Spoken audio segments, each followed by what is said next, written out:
Hi, Pastor Kip here. In the late 1800s, a man by the name of Gail Borden was traveling on an ocean liner from London, England to New York.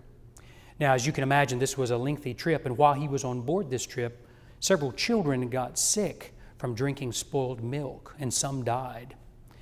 And in those days, aboard a ship like that, they would have cows also on the ship below deck to provide milk for the children and the passengers.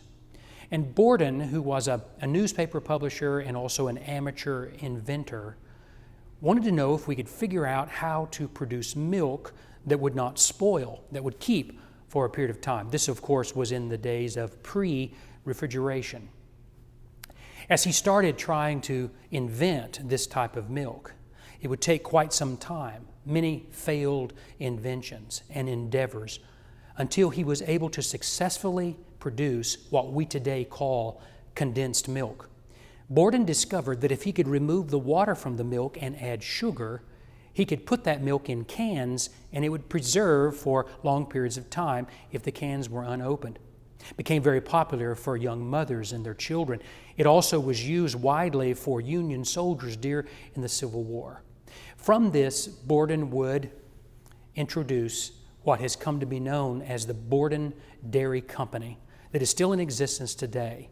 Borden would expand to produce all kinds of dairy products, from ice cream to sour cream and everything else in between. Borden would say that this is one of his proudest moments by producing condensed milk. And he would also add that he had tried again and again and again and again to produce it successfully. But once he did, it changed the world in essence. On Borden's tombstone is this epitaph: "I tried and failed. I tried again and succeeded." This brings to mind the biblical concept of perseverance. All of us have had experiences in life where we've tried something and failed, and we simply stopped. We quit. We quit trying. We gave up. We threw in the towel. But these words that the Apostle Paul shares to us can speak to us and speak to this situation. In Galatians chapter 6 and verse 9, St. Paul says, "Let us not become weary in doing good, for at the proper time we will reap a harvest if we do not give up." What I say to you today is, do not grow weary in living the Christian life. We try to be faithful Christians. We fail. We fall short. But what we must do is, like the words in the old song, pick yourself up and dust yourself off and start all over again. We mustn't become weary in doing good for God, because the promise is to us that there will be a great harvest if we do not give up. How do we persevere? Well, take the word try that appears on Borden's tombstone. Try, the T. We trust God. We trust God when we can't do it on our own. We rely on the strength of the Holy Spirit, not on our own strength. That will always let us down. And then we yield our life to Christ.